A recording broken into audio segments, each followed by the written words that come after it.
Kalau Allah di pihak kita, kan kehendak ya kehendaknya, aku melakukan kehendaknya.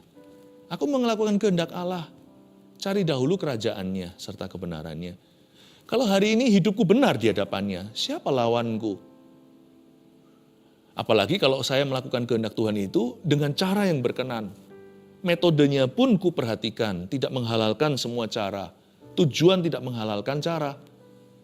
Tapi saya dengar-dengaran dengan Tuhan. Tuhan pimpin dan tuntun setiap langkah. Coba bayangkan, Tuhan kalau tolong kita, bantu kita, Tuhan berpihak pada kita. Siapa bisa rintangi kita? Coba ayo.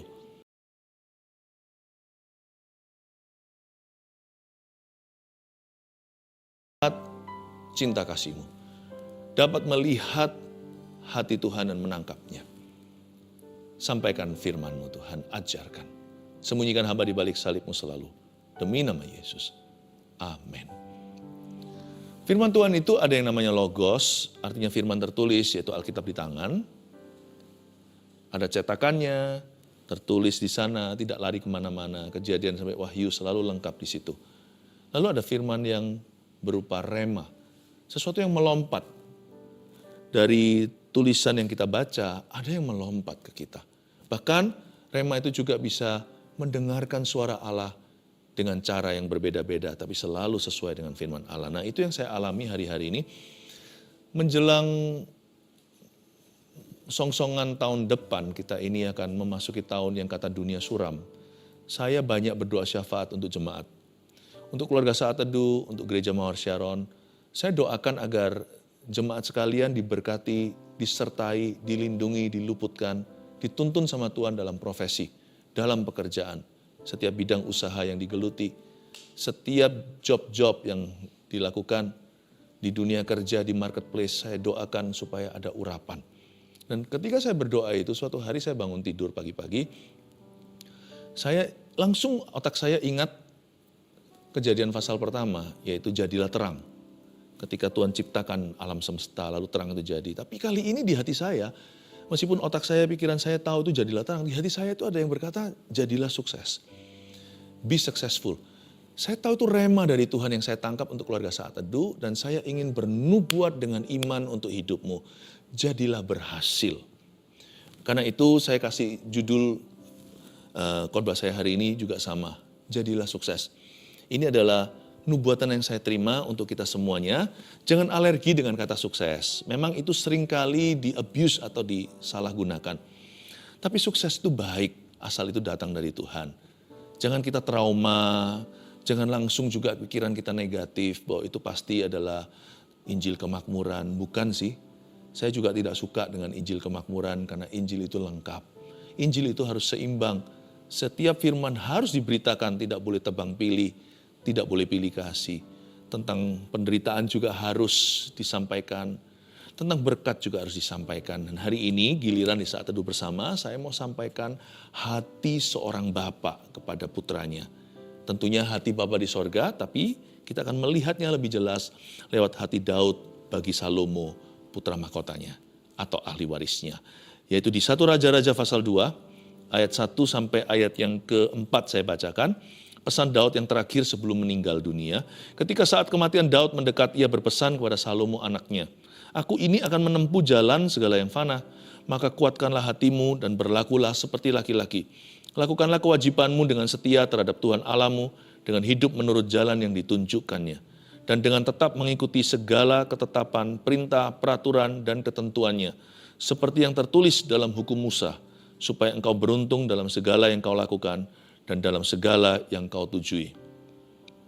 Dan supaya Tuhan menepati janji yang diucapkannya tentang aku, yakni jika anakmu laki-laki tetap hidup di hadapanku dengan setia, dengan segenap hati dan dengan segenap jiwa, maka keturunanmu tak akan terputus dari tahta kerajaan Israel. Mari kita lihat dulu hati Bapa.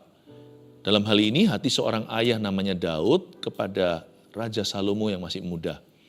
Dari sini kita akan memetik suatu pelajaran berharga bahwa kalau manusia yang jahat aja hatinya mulia, apalagi hati Bapa di sorga buat putra-putrinya, buat Anda dan saya. Menyongsong tahun yang suram kata orang, jangan takut, hati Bapakmu selalu cerah dan selalu ceria untuk kita. Ketika saat kematian Daud mendekat, Daud berada di ujung hayat, sudah mencapai ajalnya. Ia berpesan kepada Salomo anaknya, "Here was a father's will." Ini adalah surat wasiat. Ini adalah a dying wish atau harapan seorang bapak yang segera meninggalkan anaknya sendirian. Kalau kita ulang tahun, ada teman yang membawa kue tar, lalu nyanyikan happy birthday dulu to you, panjang umurnya, lalu kita disuruh tiup lilinnya. Bahkan di Indonesia ada lagunya, tiup lilinnya. Sebelum tiup kita disuruh doa dulu, make a wish katanya, suruh menyampaikan keinginannya kepada Tuhan. Kalau ini bukan happy birthday wish, ini dying wish. Ini harapan seorang ayah sebelum meninggal dunia. Dia punya nafas terakhir itu dikumpulkan. Lalu dia ngomong bicara begini sama putranya. Kamu harus berhasil. Be successful. Bayangkan, manusia berdosa aja bisa begitu. Bapa di sorga itu hidup kekal selama-lamanya. Dia hidup selama-lamanya.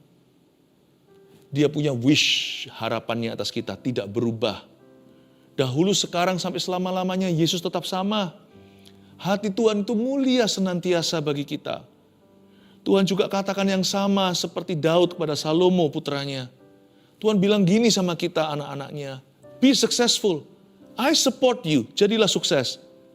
Bapa mendukungmu. Tapi ayat 2, Daud memberikan wejangan. Dia beritahukan pada anaknya yang kurang pengalaman. Kalau kamu mau berhasil, kamu harus bertekad bulat. Lihat ayat 2. Aku ini akan menempuh jalan segala yang fana. Itu kata indahnya, kata indah seorang yang mau meninggal dunia. Dengan kata lain, sebentar lagi aku mati. Maka kuatkanlah hatimu dan berlakulah seperti laki-laki. Berlakulah seperti laki-laki ini bukanlah soal gendernya. Ini juga firman bagi laki-laki maupun perempuan. Kuatkanlah hatimu dan berlakulah seperti laki-laki, itu kencangkan seluruh ototmu. Pakai setiap kekuatan yang tersisa. Kuatkan hatimu dari semua yang perlu Anda kuatkan dalam hidup ini. Misalnya kesehatan, tubuh fisik kita, sistem pekerjaan kita, bisnis kita. Apapun yang Anda hendak kuatkan, kuatkan hati dulu. Bangun kerohanian itu nomor 1. Sukses itu bukan sukses kalau kemakmuran tidak dimulai dengan kemakmuran jiwa seperti surat Yohanes. Dikatakan, aku berdoa supaya jiwamu makmur. I pray that your soul may prosper dalam bahasa Inggrisnya. Kerohanian kita itu yang harus berbuah lebat. Sebelum segala sesuatu menyusul nanti. Semua yang lain itu hanyalah bonusnya. Hubungan kita dengan Tuhan tidak boleh stagnan. Hubungan kita dengan Tuhan tidak boleh dorman. Dorman itu apa ya? Kalau kita itu punya akun di bank, lalu sudah nggak pernah lagi ada pergerakan, nggak ada keluarnya, nggak ada masuknya, sisa sedikit saja, maka dari pihak bank akan berkata ini adalah akun yang dorman, sudah non-aktif.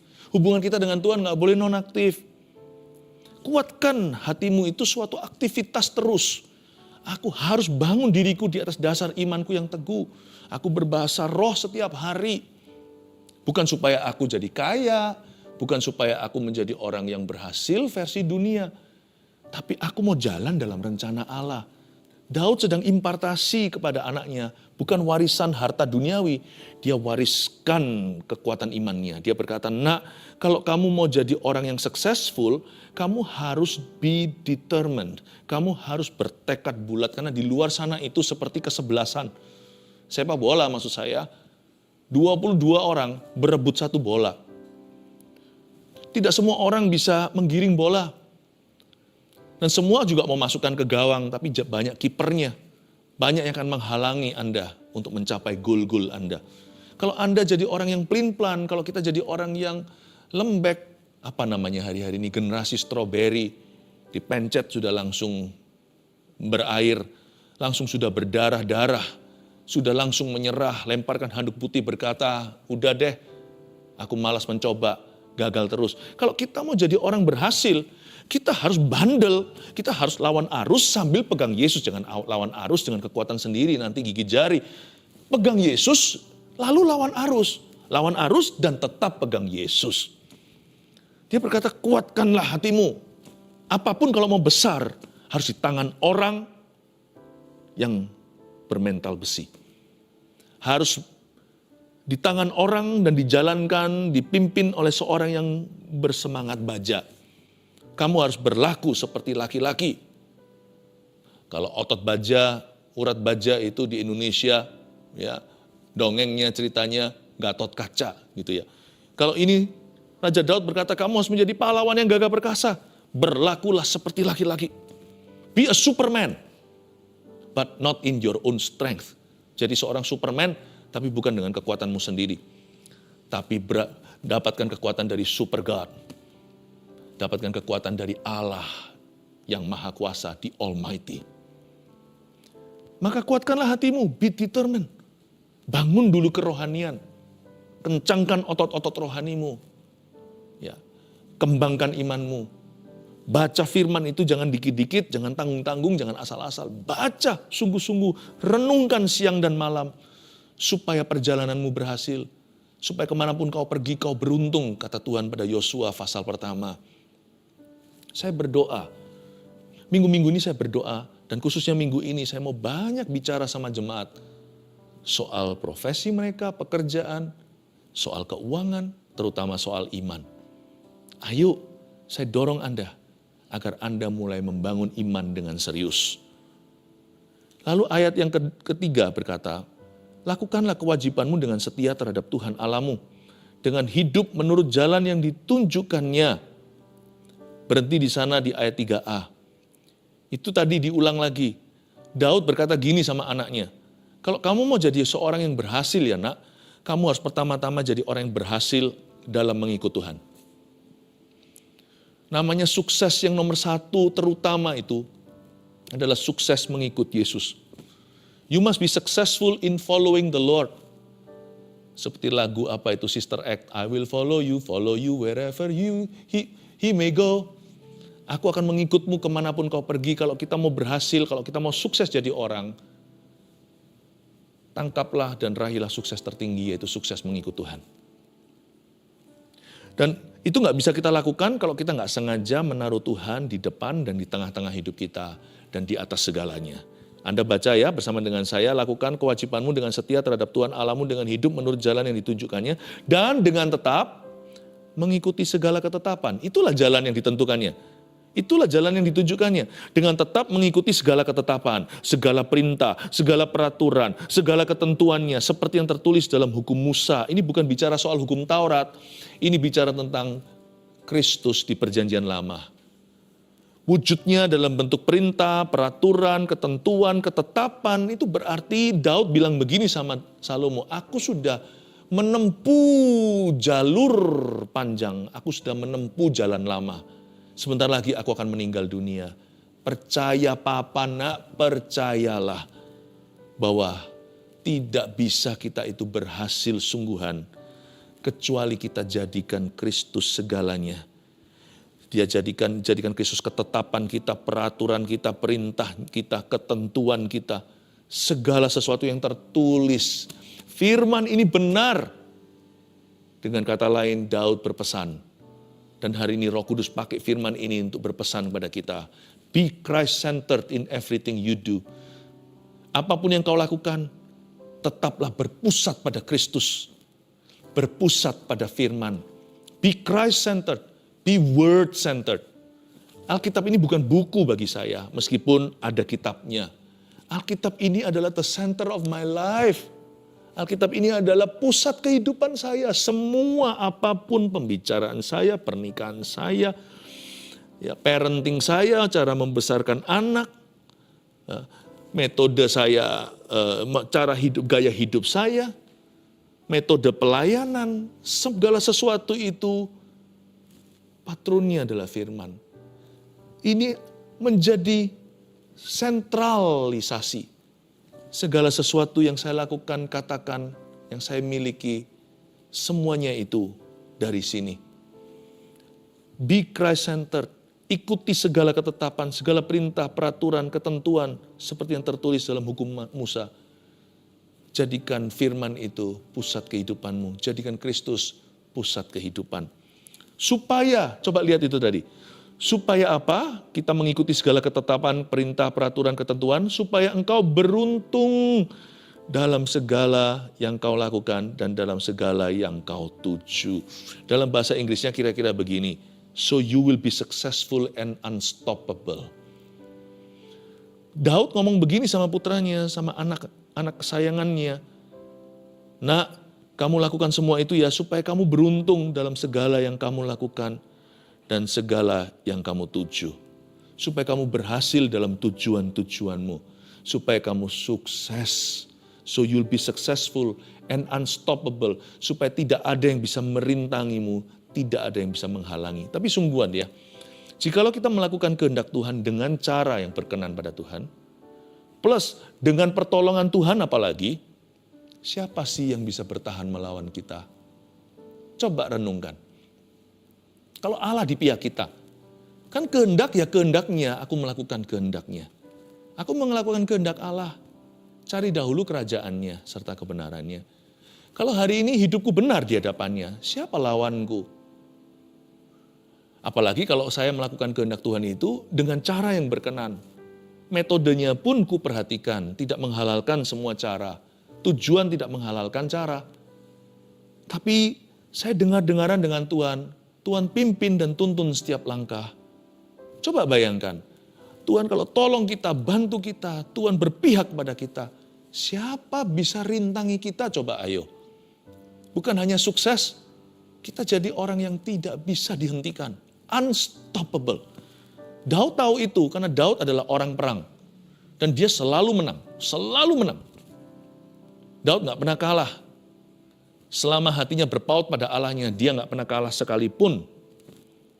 Tapi Daud tahu semua itu bukan karena mighty atau kuasa militernya atau strateginya.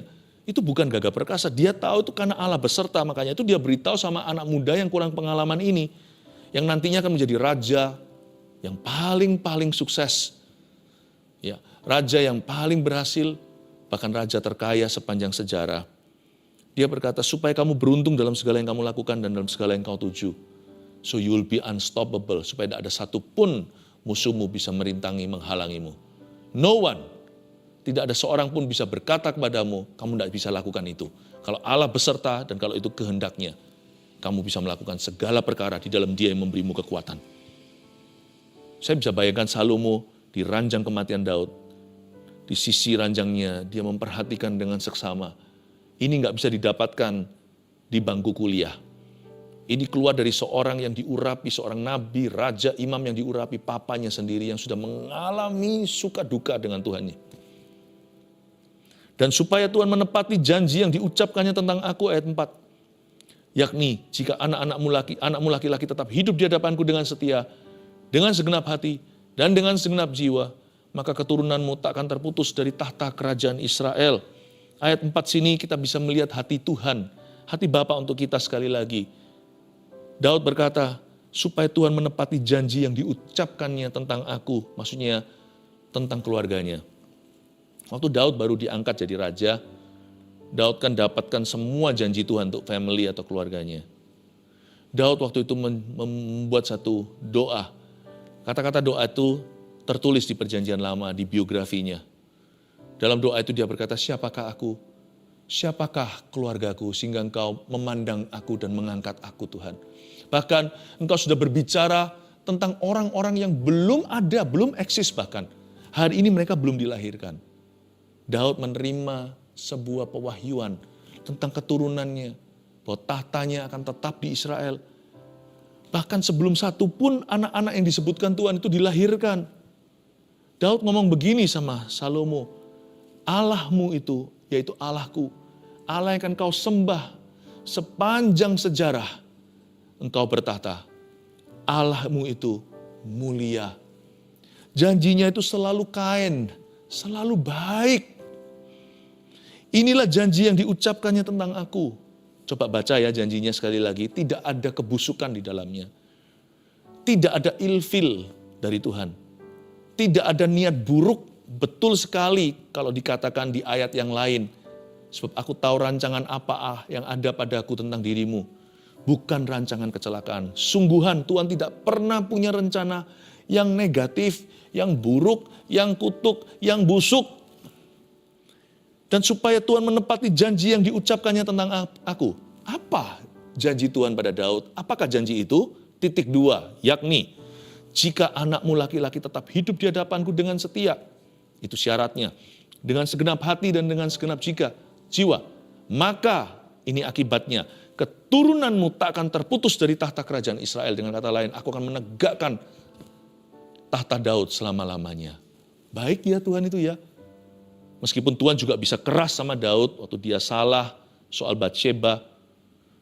Pernah sekali, Tuhan kasih dia hajaran. Tuhan kasih dia didikan yang keras. Terjadi berbagai macam calamity atau malapetaka. Tapi masa-masa itu sebentar. Ketika Daud bertobat, berbalik pada Tuhan dan mau dibentuk oleh tangan Tuhan. Sekalipun kesakitan. Maka Tuhan mengembalikan semuanya kepada Daud. Dari dulu niat hati Tuhan itu bukan mau mengambilnya. Tuhan terpaksa mengambilnya karena Daud harus belajar dari kesalahannya. Hati Tuhan itu loh gak pernah sama sekali punya niat hati keinginan seiota setetes pun untuk mengambil apa-apa dari hidupmu. Atau merampas sesuatu. Kalau kita lihat dari janji Tuhan, Tuhan malahan kepingin sekali untuk memberkati Daud. Untuk menegakkan tahtanya. Tahukah bahwa Tuhan lebih ingin memberkatimu daripada dirimu ingin diberkatinya? Tahukah Anda? Tangkap ini dengan iman. Udah jangan ragu setiap kata dan setiap huruf dari kalimat ini. Tuhan tuh jauh lebih rindu memberkatimu daripada dirimu rindu untuk memperoleh berkatnya. God's promise for our family is always kind, always glorious. Saya kasih 4 poin hari ini bukan 3, tambahin 1 bonusnya. Kita belajar apa? Ketika Tuhan taruh sebuah rema di hati kita. Hei anakku, jadilah sukses. Bertekadlah untuk menjadi orang yang berhasil. Aku mendukungmu. Aku menyertaimu. Yang 1, jangan lupa. Jika kita melakukan kehendaknya, kehendak Tuhan, tidak ada yang bisa merintangi jalan sukses kita. Itulah sebabnya jangan lupa melakukan kehendak Tuhan. Sukses itu bukan materi. Sukses itu perkenanan. Sukses itu pertama-tama hubungan. Jadilah sukses. Ingat ini, poin ke-1. Jika kita melakukan kehendak Tuhan, tidak ada yang bisa merintangi. Udah, kalau perlu kasih tanda seru. Mana ada yang bisa merintangi jalan sukses kita kalau Allah beserta? Nomor 2. Kuncinya adalah, ini kuncinya, catat ya, hadirat Tuhan yang memberi damai sejahtera. Makanya itu sukses harus dijaga di dalam. Uang sih bisa dicuri, ada ngengat yang memakan, pencuri bisa merampasnya. Makanya Tuhan berkata carilah harta di sorga dulu, bukan harta di bumi. Di bumi hanya bisa menabung, mengelola, investasi, supaya jangan sampai nanti kita bodoh. Ujung-ujungnya Tuhan kasih modal, hilang semua seperti hamba 1 talenta, tanam di bawah tanah. Nanti terakhirnya minta-minta seperti 5 gadis bodoh. Dikasih pelita, nggak cari minyak. Tidak diusahakan, tidak buka bidang usaha. Akhirnya nanti berujung apa? Minta-minta. Orang benar nggak pernah minta-minta, berarti mereka salah. Minta minyak. 5 gadis yang bijaksana ya nggak bisa kasih lah. Punya mereka pas-pasan untuk mereka sendiri. Setiap orang punya kuotanya sendiri di hadapan Tuhan. Akhirnya apa yang terjadi? Ujungnya dia akhirnya terlempar keluar dari ruang pesta. Dia nggak bisa masuk dalam rencana Allah. Kan sayang kan? Memang di hidup ini kita patut seharusnya kita menjadi good steward atau menjadi manajer yang baik. Kita mengelola kasih karunia, kita menabung, menginvestasikan supaya nanti kita bisa terus jadi berkat bagi orang lain. Tapi ingat ya, sekalipun demikian, sekalipun di luar kita harus kelola, terlebih lagi di dalam. Di dalam ini lo harus dijaga-jaga hati dengan segala waspada. Itu apa yang dijaga? Hati kita, jantung kita? Bukan. Itu menjaga hadirat Allah di dalam hati kita. Jangan dukakan Roh Kudus. Kalau kita melakukan sesuatu yang salah, cepat bangkit. Jangan lama-lama. Jangan biarkan Akhirnya tempat Roh Kudus kadaluarsa karena Anda kosongin terus di sana. Kuncinya adalah hadirat Allah, hadirat Tuhan yang memberi damai sejahtera. Buat apa sih kita itu berhasil secara materi kalau kita itu dalamnya seperti neraka? Damai sejahtera itu nggak bisa dibeli sama duit, nggak bisa dibeli sama uang, emas, perak, permata. Kuncinya adalah hadirat Tuhan yang memberi damai sejahtera. Jaga damaimu itu harta karun yang sesungguhnya. 3, Tuhan ingin kita menikmati karir yang berbuah dan rumah tangga yang diberkati. Tulis aja. Ini rema yang saya dapatkan untuk Anda. Meskipun ya kita nggak bisa pakai ini untuk klaim atau bukan untuk menuntut Tuhan kalau sesuatu buruk terjadi. Tapi jangan ragukanlah hati Bapa. Do not doubt the Father's heart. Jangan ragu, hatinya Bapa itu selalu mulia. Kalau kita nggak percaya kalimat ini, coba kita balik. Kedengarannya salah sekali. Tuhan ingin karir kita gagal. Masa iya? Tuhan ingin rumah tangga kita hancur. Masa betul? Bagi orang yang selalu ragu, nggak berani untuk ketok palu, nggak berani untuk paku bumikan kalimat ini karena takut nanti prosperity, kemakmuran. Enggak kok. Saya hari ini siap hidup untuk Tuhan, siap mati untuk Tuhan. Kalau Tuhan nggak jawab lagi doa saya, satu pun tak terjawab lagi mulai hari ini, saya tetap cinta Tuhan. Emangnya saya bisa kemana? Emangnya punya opsi lain? Dia yang pegang firman kehidupan. Bukankah kita sudah ditebus dengan darah? Kita ini milik Yesus. Mau pergi kemana, mau lari kemana, majikan kita hanya satu. Kita sudah dibeli. Dan kita ini nggak layak terima apa-apa. Nggak masuk neraka aja sudah super terima kasih. Saya tahu. Tapi jangan ragu sama kalimat ini. Daud aja mau mati aja kepingin anaknya successful kok. Masa bapak yang hidup kepingin kita itu ambruk? Enggak kan? Di sini kita bisa melihat dengan sangat jelasnya hati Bapa yang tidak perlu diragukan. Tuhan memang ingin kita menikmati karir yang berbuah, fruitful work. Kalau Tuhan bisa pulihkan Taman Eden, Tuhan pulihkan dalam dirimu. Taman Eden itu mana ada buah yang busuk. Pernah dengar enggak Adam dan Hawa kelaparan? Enggak pernah. Mereka boleh makan dari semua buah dari setiap pohon yang ada di Eden itu. Kecuali ada satu pohon di taman itu jangan dijamah, yaitu pohon yang berbuahkan dosa. Pohon pengetahuan tentang yang baik dan yang jahat. Tuhan kepingin kita punya fruitful work seperti Eden itu. Meskipun kita sekarang harus berkeringat karena kita hidup di dalam dunia yang penuh perjuangan, tetapi saya percaya Tuhan masih bisa menumbuhkan buah-buahan dalam kehidupanmu lewat pekerjaanmu.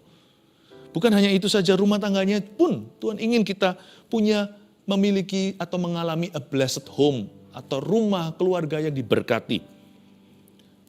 Tuhan kepingin kita punya relationship, hubungan yang harmonis, yang saling mengasihi, yang saling menguntungkan, saling melengkapi. Tuhan kepingin rumah tangga kita itu bahagia.